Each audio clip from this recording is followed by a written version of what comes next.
We are living through a technological revolution that is unfolding at a totally breathtaking pace. It's a story of insane investment, global ambition, and just unprecedented computing power, all wrapped around one thing: artificial intelligence. And as you're about to see, this is way more than just a tech story. This is an arms race with trillions of dollars and, yeah, our future on the line. To really get the scale of this race, you just need to know one number: $7 trillion. That is the rumored amount that OpenAI's CEO, Sam Altman, is trying to raise to completely remake the entire global computer chip industry. Honestly, it's a number so huge it almost feels like a typo. So that's 7 trillion. It's kind of hard to wrap your head around, right? Well, let's put it in perspective. The entire global market for all computer chips is worth about $500 billion. So Altman's rumored plan isn't just a little bigger, it's 13 times bigger. Just for fun, $7 trillion is more than the combined annual economies of Italy, Canada, and Russia, all together. So that brings us to the big question, doesn't it? Why? What on earth is it about this technology that has the world's biggest companies and most powerful governments so convinced that it's worth betting everything on? That is the mystery we are going to unpack in this explainer. All right, so to get to the bottom of all this, here's our game plan. We're going to start with the money, then look at the clash between different AI philosophies, peek inside the black box, uncover the hardware gold rush, see how AI is already changing your world, and finally get a handle on this new global race for dominance. Let's kick things off with the money. That $7 trillion number, it didn't just appear out of thin air. It's really the logical conclusion of a decade of bigger and bigger and bigger bets that have been fueling this fire. You know, OpenAI's funding history tells the whole story. It started back in 2015 when they got $1 billion with this big promise to build AI for the good of humanity. Then, they showed off their AI's power by creating these bots that just crushed the world's best pro players in Dota 2, which is an incredibly complex strategy game. And guess what happened just 3 months later? Boom. Another $1 billion landed in their lap. Then, of course, ChatGPT took over the world, and Microsoft swooped in with a $10 billion investment. You see the pattern? Each major achievement unlocks a massive new wave of cash. Now, this American-led explosion in AI capability, it's triggered a really powerful reaction. It's created a tale of two AIs. And this isn't just about two companies trying to make a better product. No, this is a clash of ideologies and a geopolitical fight for control. So on one side, you've got the American heavyweight, OpenAI. And on the other, you have a new European challenger that pretty much came out of nowhere, Mistral AI. And the key difference here is their whole approach. OpenAI works like a black box. You can ask it things, you get answers, but how it works, its code, the data it learned from, it's all a secret. And that, well, that makes folks in Europe pretty nervous about relying on a powerful technology that can't actually look inside, one that could be controlled by another country's interests. So Mistral AI was born. Get this. It was founded by 3 guys in their 30s who, with no product at all, raised $113 million in just 4 weeks. Their pitch? An open-source European alternative. A white box to fight the American black box. This is a straight-up play for technological sovereignty. Okay, so we've talked about the money, we've talked about the politics, but how does this stuff actually work?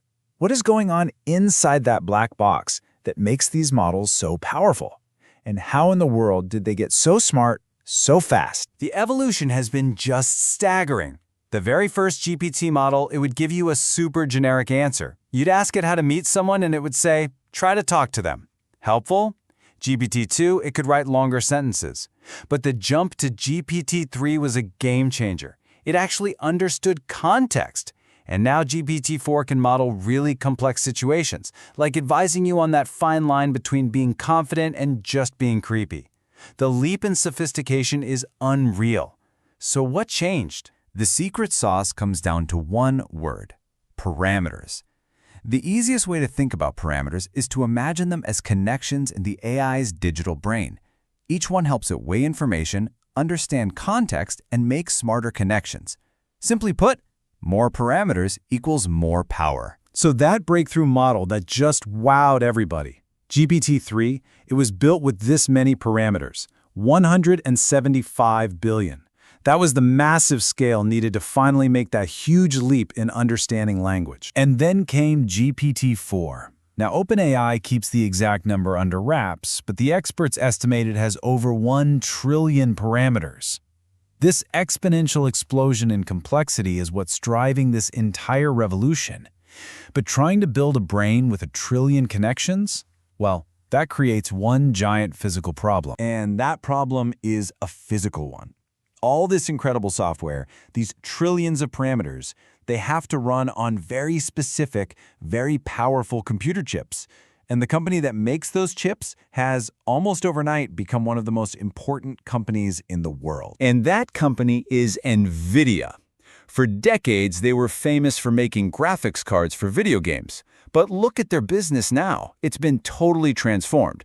Today, a staggering 80% of their money comes from selling chips for AI data centers. Gaming, their original business, it's now just a tiny slice of the pie. It's that classic story, right? During a gold rush, it's usually the person selling the picks and shovels who gets really rich.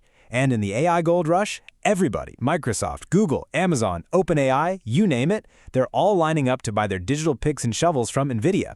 And that gives NVIDIA a near monopoly on the one piece of hardware that everybody desperately needs to stay in the game. All right, so we've talked about trillions of dollars and trillions of parameters. It's all a bit abstract. So let's bring this down to earth. How is this technology actually showing up in the real world? And what kind of impact is it having on people's lives? Check out this incredible story. A man's dog was sick, and the vet's treatment just wasn't working. The dog was getting worse. So, in a moment of desperation, the owner copied and pasted the dog's blood test results into ChatGPT. The AI analyzed all the data and suggested a totally different condition. The owner took this new idea to a second vet who looked at it and confirmed the AI was right. They changed the treatment and they were able to save the dog's life. Now, the lesson here isn't to diagnose yourself online. It's to show that AI can be an unbelievably powerful assistant for professionals. And it's not just heartwarming anecdotes. There's real data. A study looked at call center workers and found that when you gave them an AI assistant, the productivity of the least experienced employees shot up by a massive 35%. For the experienced veterans, the gain was much smaller. This shows AI's incredible power as an equalizer. It dramatically raises the skill floor, making brand new workers almost as effective as seasoned pros practically overnight. Okay, so this is where it all comes together. All these different threads, the money, the tech, the real-world impact, they all lead us to this final point.